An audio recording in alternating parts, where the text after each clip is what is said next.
One of the critical components in scientific inquiry is collaboration and the ability to work with others. Over the summer, the students are divided into groups to work on a research project. In this next activity, we see that students will work together to create a newspaper tower. The students are divided into their research groups and are given an equal amount of newspapers and one roll of tape. The students cannot speak to one another, but they are allowed to use facial expressions and gestures. The students band together to create the tallest freestanding tower. All right, you have 1 minute to play. Go. The activity begins with one minute to plot out their construction plan. During this time, they're allowed to talk, but as soon as the minute's over... 3, 2, 1. All right, no talking.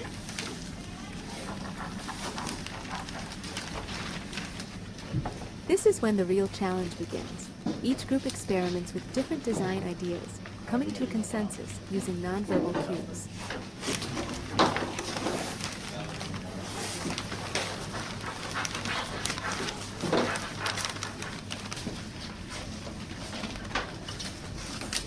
As the structures develop, cooperation and effort from every team member becomes essential, as their newspaper towers grow taller and consequently less stable.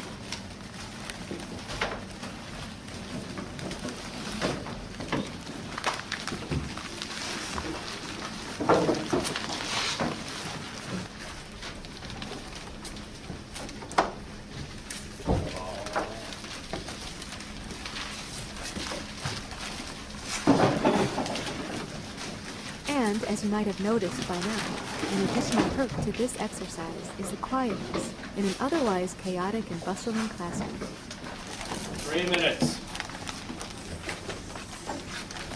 3 minutes.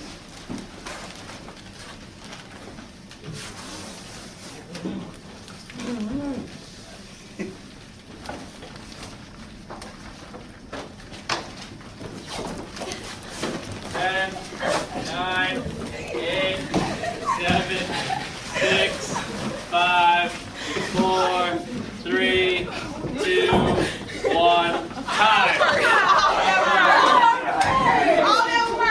At the end of the building stage, the instructors measured the towers and then engaged the students in a discussion about the lessons learned from the activity. Can anyone think of why Mr. Cooper and I would think of an activity for you like this? Because what was the goal of this activity? See if you can work together. What else? See if you can work together without communicating. Without communicating, Antonio?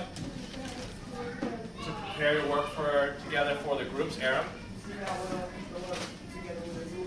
To see how teamwork, how your team works, how teamwork is developed. Maybe, like when we first started, I told you about a lot of struggles, like this group didn't have tape all of a sudden. Or this group had an injury. Or this group had a debacle. Okay? Or time. Was time an obstacle? So maybe a goal was maybe to overcome adversity. Overcome obstacles. Because through these projects that you're going to do, there's going to be a struggle. There's going to be a struggle. There's going to be problems.